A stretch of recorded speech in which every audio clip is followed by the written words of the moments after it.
অসময়ে বিদেশি পর্যটকদের দল।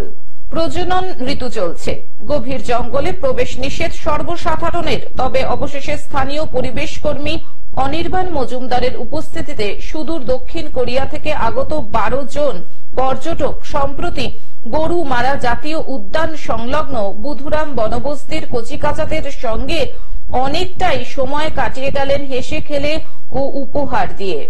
এছাড়াও দুর্গম বনবস্তিতে রাজ্য সরকারের পানীয় জল অঙ্গনারী প্রকল্পের প্রশংসা করে দার্জিলিং এর উদ্দেশ্যে রওনা হয়ে যান দক্ষিণ কোরিয়া থেকে আগত দলটি। এই প্রসঙ্গে ডুয়ার্সের ভূমিপুত্র তথা পরিবেশ কর্মী অনির্বাণ মজুমদার বলেন, এই মুহূর্তে গভীর জঙ্গলে প্রবেশ নিষেধ, যে কারণে বন্য প্রাণীদের দেখার সুযোগ নেই বললেই চলে।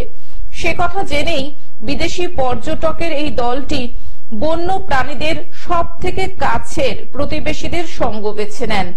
এছাড়াও বিদেশি পর্যটকদের এই দলটি বনবস্তির জীবনযাত্রা, আচার অনুষ্ঠান নিয়ে জানতে আগ্রহী ছিলেন। সেই কারণেই বুধুরাম বনবস্তিতে ওনাদের নিয়ে যায়।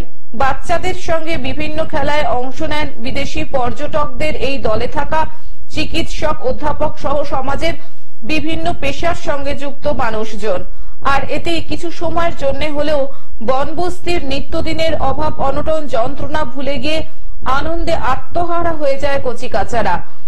হ্যাঁ, এটা হচ্ছে আসলে কিছুই নয়, ওই আমাদের শিলিগুড়িতে ওরা বিদেশ থেকে এসছেন আমাদের দেশে, ভারতে ঘুরতে, এবং সেটা পশ্চিমবঙ্গের ডুয়ার্স ও পাহাড়ে তারা ঘুরতে এসছেন।